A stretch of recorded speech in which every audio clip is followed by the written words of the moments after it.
Okay, so the last session, 2 weeks ago, we spent most of the time talking about these three principal aspects of the path, and then we started looking at Vajrayana itself, and I made this outline, this chart, which was sent to you. So I hope everybody has a copy of that.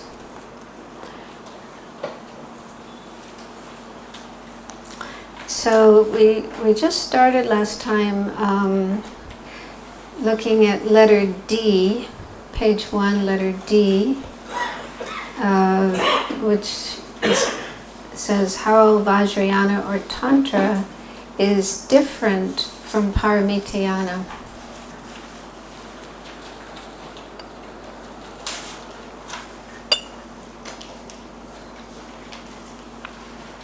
So Vajrayana and Paramitayana, these are two divisions of Mahayana. Okay, so Mahayana in general is a path for attaining enlightenment, Buddhahood. How to actually become a Buddha to be able to help all other living beings.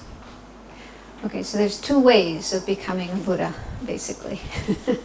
One is called the Paramitayana path, or it's also called Sutrayana.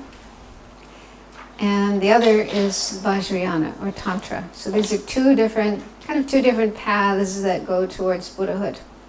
Although they're not totally different.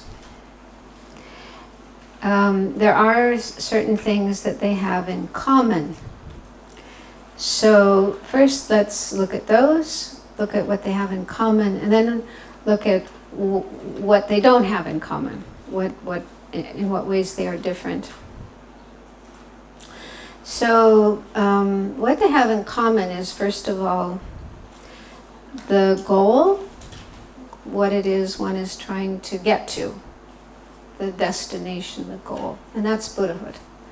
So that may seem obvious, but it is important to understand that whether you're following Paramitayana or you're following Vajrayana, your goal, what you're trying to achieve, is the state of a Buddha.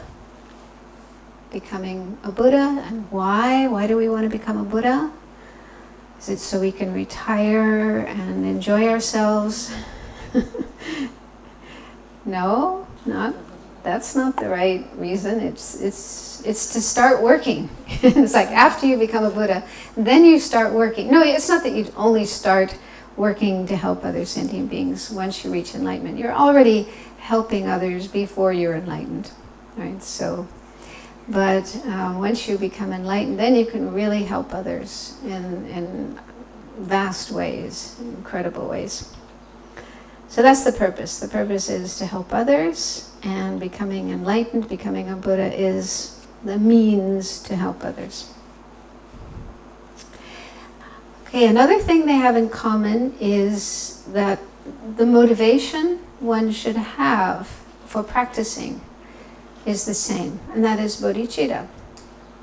So whether you're practicing Paramitayana or you're practicing Vajrayana, the reason, the motivation you have for engaging in these practices should be bodhicitta. I want to help all sentient beings, and I'm working for enlightenment to be able to help all sentient beings. And then the third thing they have in common is the practice of the 6 perfections. So that's something you studied earlier in one of the other modules of Discovering Buddhism. The 6 perfections with Rita, wasn't it? Losang, remember Losang, I think? Yeah, 6 perfections. Does anyone remember what the 6 perfections are? Huh? General. Okay, that's number 3. What about 1 and 2? You're way ahead. Giving, ethics. Yeah, ethics, morality, these are just two different terms for the same thing. So first is giving, or generosity. Second is ethics, or morality. And then third is Patience. And then the fourth is joyous effort. Feeling happy about doing good things. Not being lazy, not getting bored, but wanting to keep doing more and more good things.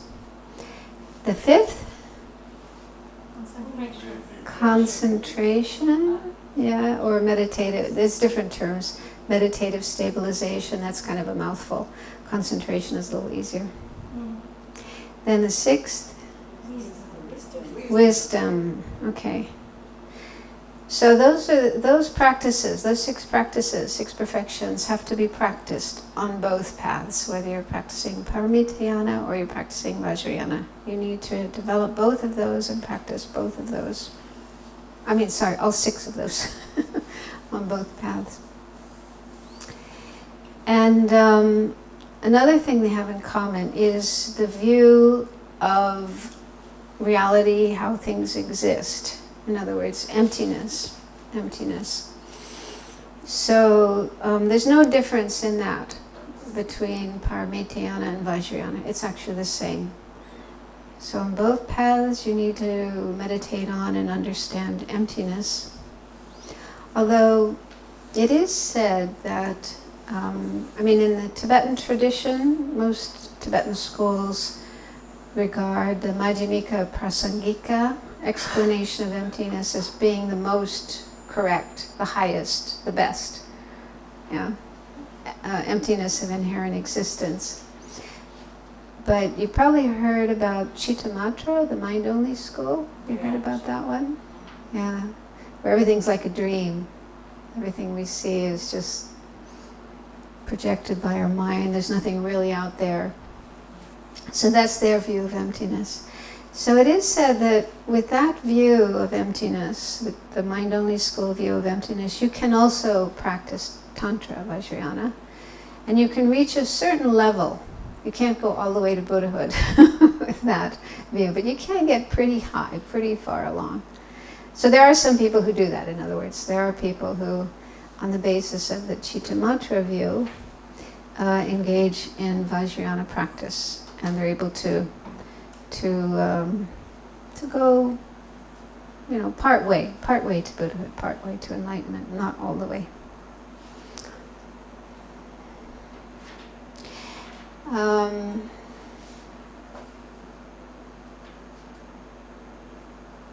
And then it's also said that, and another thing they have in common is that there's no difference in terms of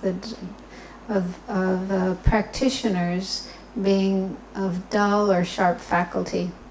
This is a term that comes up in the text. They talk about certain practitioners who are dull faculty, others who are sharp faculty, and it kind of sounds like it's stupid and smart, right? But one of my teachers explained it's not like that. I mean, these terms, dull faculty and sharp faculty, isn't a question of intelligence, but rather, I can't remember the term he used, but sort of drive, like a sharp faculty person has a lot more drive, a lot more energy, a lot more strength or power in their practice. Someone who's more dull faculty is a little bit more low-key, maybe we could say. They don't have the same kind of determination. So it's just, it sounds to me like it's not a huge difference, but as it said that all practitioners of Mahayana are actually intelligent. They have to be intelligent, pretty intelligent to be able to follow this path, because it's not easy, and it does require, very good mind, strong intelligence, but there could be a difference in terms of, how motivated you are, how determined you are. Okay, so those are ways in which the two paths do not differ, in which they are the same. But the way in which they do differ is in terms of methods. So you probably, this is something you've heard many times, these two wings, like the two wings of a bird, the two sides of the path, method and wisdom. Okay, so it said that to reach enlightenment, you need both. You can't reach enlightenment with only one of those two. Just like a bird can't fly with only one wing. So we need both method and wisdom. And wisdom, as I just said, wisdom is the same. For Paramitayana, for Vajrayana, it's the same wisdom. There's no difference. Yeah, there's no difference in terms of the wisdom side of the path. Both kinds of practitioners must develop understanding of emptiness and the wisdom that realizes emptiness. So that's the same for both. But on the method side, there's difference. The method side of the path. And this is not so easy to understand, but I'll try to explain it. First of all, why is method so important? So if somebody were to ask you, what exactly is a Buddha? What does it mean to be a Buddha? What qualifies somebody as a Buddha? What would you say?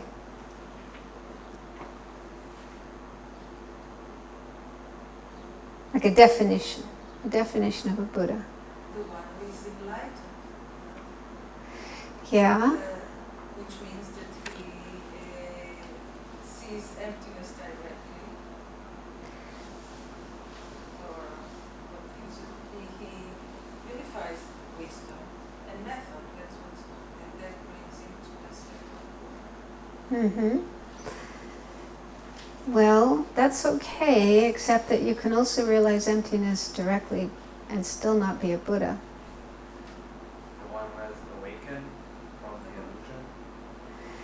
illusion? Yes, but again, there are people who are relatively more awake and see reality, but that doesn't make them a Buddha. But over and over. I think it's the compassion thing. Compassion, yes, a Buddha has. Well, there's also other people who have very strong compassion, but doesn't mean that. Mental afflictions. So that's one thing. That's part of it. Okay, one day when I was in the master's program in Italy, our teacher threw out this question, and we were giving different answers, just like you were doing, and nobody gave the right answer, the one he was looking for. So finally, he said, a Buddha is one who has overcome the two kinds of obscurations. Okay, so the two kinds of obscurations, one of them is, what's your name? Yeah. Gao? Gao. Okay, one is, what? Anyway. All right, I'm on the board.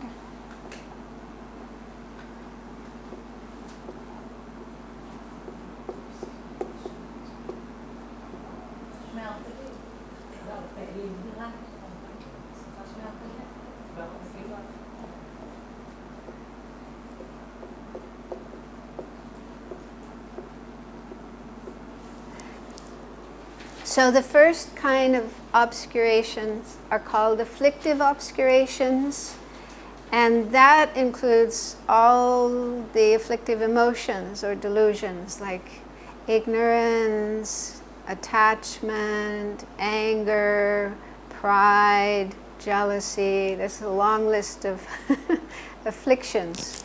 So these are like states of mind that we have and that come up, disturb our mind and make our mind crazy, and then motivate us to act in crazy ways and create bad karma and be stuck in suffering. Is the second one the word? I'm just obscurations, just to save time. Obscurations.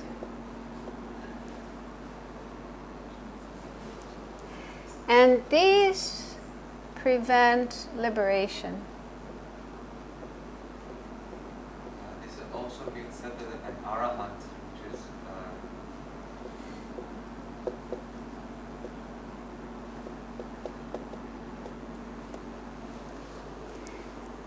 Yeah, so a Buddha has to eliminate these, but also an arhat, a person who wants to get out of samsara and reach nirvana. They also have to eliminate these.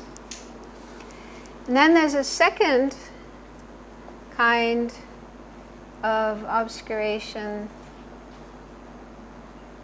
called, they have different name, but I like this one, obscurations to omniscience.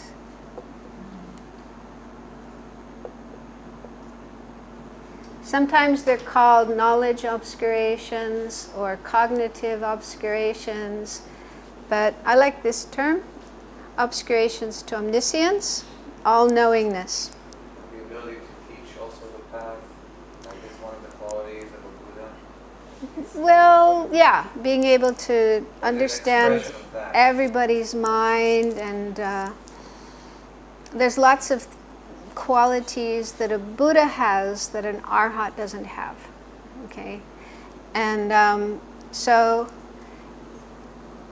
only a Buddha has eliminated this one. An arhat, someone who has reached nirvana, has eliminated the first one, but not the second one. Arhats still have this second one.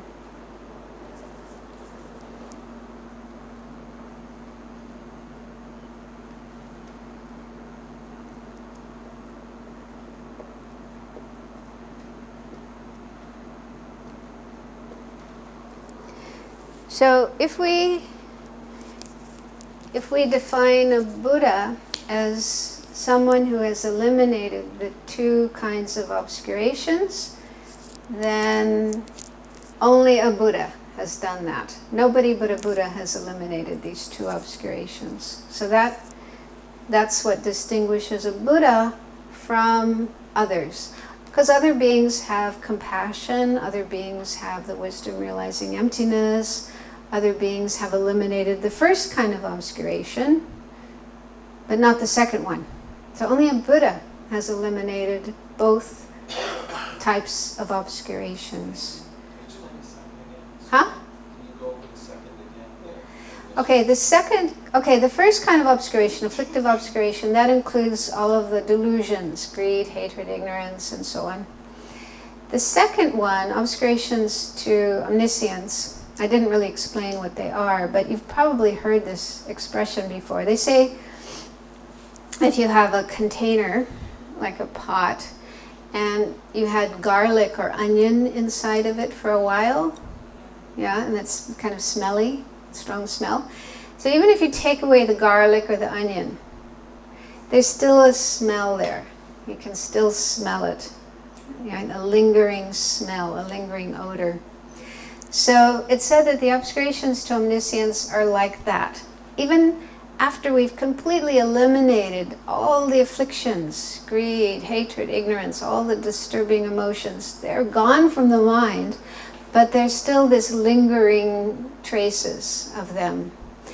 And it causes having obscurations, having the second kind of obscuration, if you still have those in your mind, it causes things to still appear as if they're inherently existing. Okay, so even though you no longer have the ignorance that believes in inherent existence, still things will appear inherently existing. When you're not meditating, when you're meditating on emptiness, directly realizing emptiness, you don't have any appearances of inherent existence. But when you come out of your meditation, you open your eyes, you look around, you walk around, things still appear as if they're inherently existing. You know it's not true, you don't believe in it, but they still appear that way. And so it's a kind of obscuration. The dividing consciousness, what that divides. Thinking in Theravada they're talking about consciousness that divides things, the way that for example, like if you're divided from the rest, and sort of like distinguishes shapes and like when I look at you for a while, you seem to be separated from the rest phenomenons and independent. because of the kind of consciousness that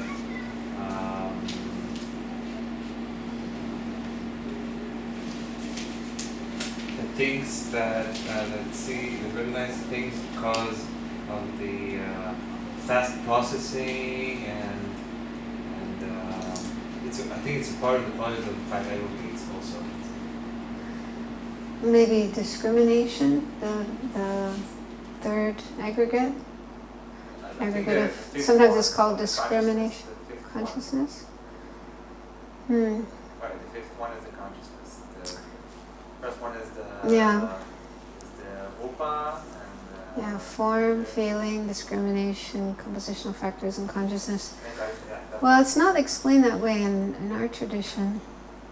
You just say consciousness can be, consciousness just perceives things. And even a Buddha has consciousness. But a Buddha wouldn't have consciousness that sees things as inherently existing.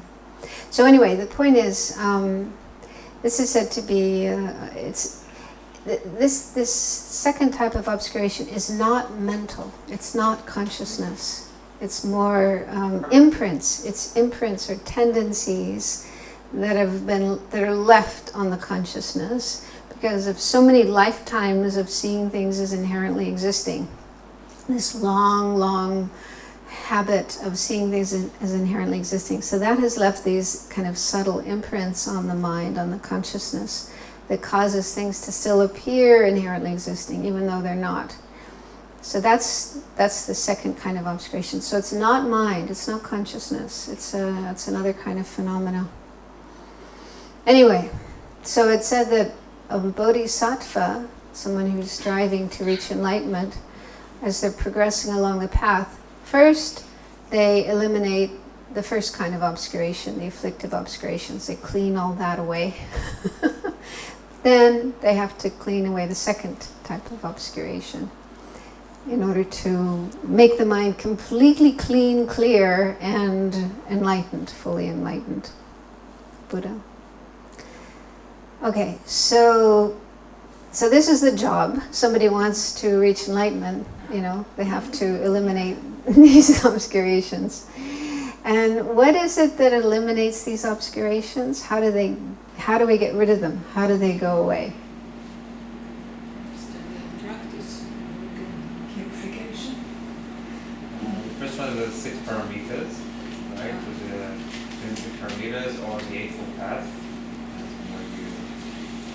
Yeah, of course, a lot of different factors need to be brought together, but the main thing, the main weapon, you might say, that eliminates both kinds of obscurations is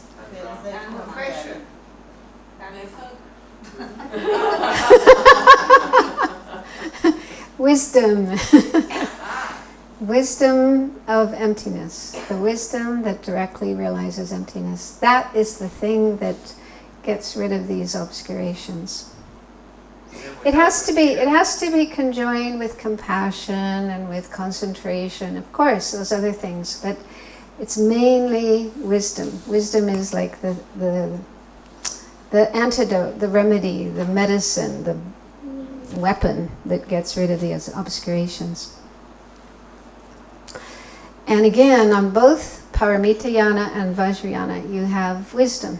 You have to develop the wisdom understanding emptiness. Okay? But again, wisdom alone isn't enough by itself. It's just one wing of the bird. Okay? And you need the other wing, method, the method side, to complement wisdom, to enhance wisdom. That's actually the term that's used, to give strength to wisdom. Because, I don't know, I'll try to explain this, I don't know if it'll make sense, but as you're progressing along the path, you study emptiness, you think about it, you meditate on it, you're developing your understanding of emptiness more and more and more. And at a certain point, you reach what's called the direct realization of emptiness. You see emptiness directly. It's like a direct perception. It's not conceptual, it's not intellectual. You're seeing emptiness with your mind. And that's a really important milestone on the path. When you reach that point, it's what's called the path of seeing, and you become what's called an Arya. An Arya is somebody who's directly realized emptiness. So that's a major point on the path, direct realization of emptiness. But your first direct realization of emptiness will not eliminate all the obscurations at once. It will only eliminate a certain amount. And then you have to go further and eliminate more and more. It's kind of like layers, like an onion, right? If you have an onion and you're trying to get to the core of it, so you're peeling away one layer and then there's another one underneath, and you keep peeling away these layers until you finally no more left. So it's like that with our mind, our obscurations. They don't all disappear at once, but they go away in layers, levels. So your it's the wisdom realizing emptiness that shaves off, clears off these different layers or levels of emptiness. But the wisdom itself isn't enough. It also needs the method side, because actually this is something I only learned when I was in the master's program. I thought that, okay, when you first have the direct realization of emptiness, you become an Arya. That's really, really important. But then I thought, as you progress further, your understanding of emptiness should get better and better and better. But it doesn't. Once you have a direct realization of emptiness, it can't get better. Yeah, you can't understand emptiness better than that. Does that make sense? You've seen emptiness directly, and that's as good as you can get. So both an Arya and a Buddha, even though Buddha is much higher, they don't see emptiness differently. They have the same realization of emptiness.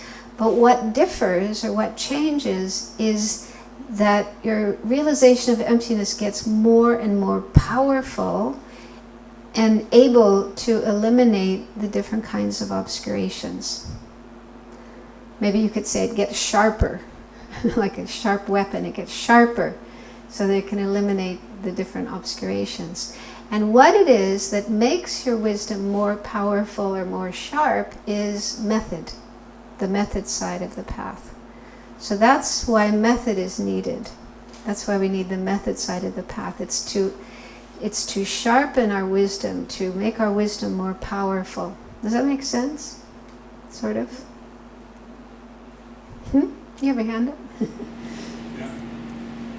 So can you say it again, the method part, sharpen the what? The wisdom. The wisdom. So at a certain point of the path, you have this wisdom that sees reality, emptiness, how things are, directly. And that wisdom doesn't get better in the sense that you don't see reality better than that. It stays the same in terms of seeing reality. But what changes is it gets more powerful to be able to eliminate the obscurations.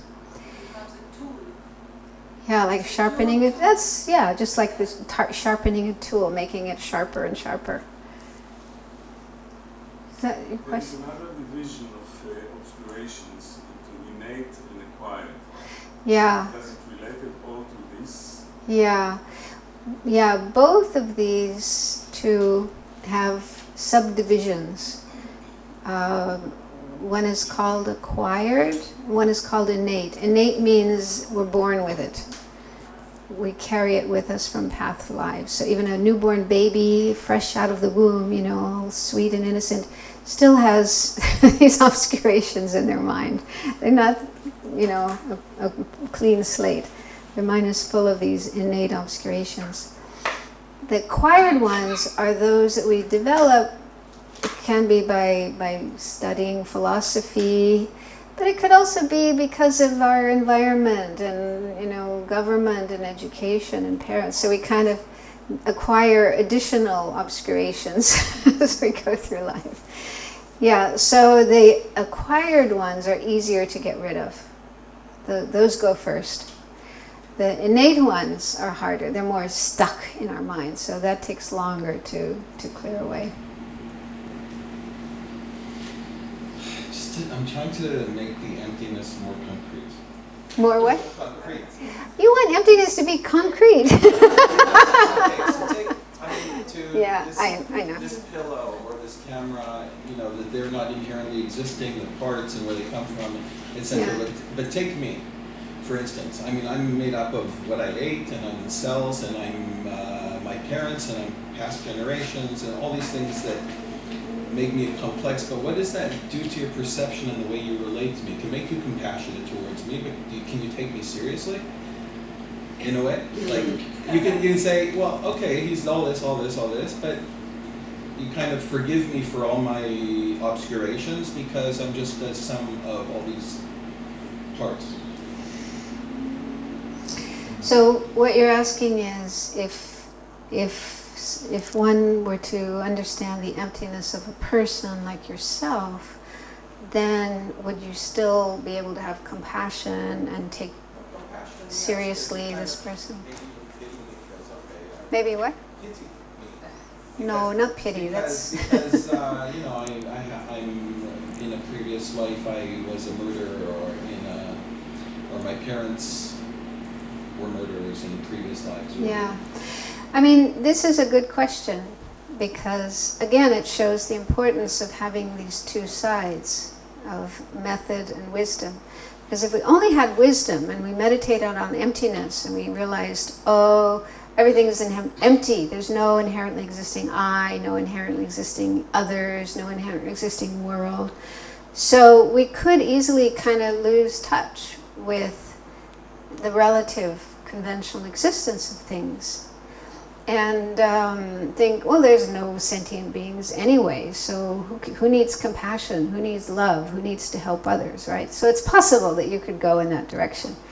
But that isn't correct. That's actually not a correct understanding of emptiness. Emptiness just means that you don't exist as something solid and concrete and real. There's a real you within all the atoms that make up your body. But that doesn't mean you don't exist. You still exist as a body and a mind changing over time. And yes, you have your karma, your delusions, your suffering.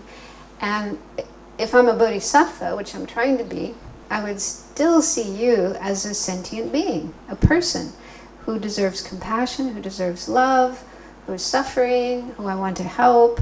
And so I would think you and all these other people in this room and all the other people on the planet and in the universe and so on, they do exist. They do exist.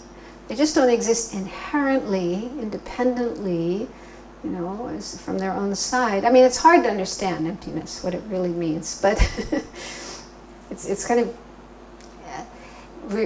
refuting a way of existence that is actually impossible. It doesn't exist.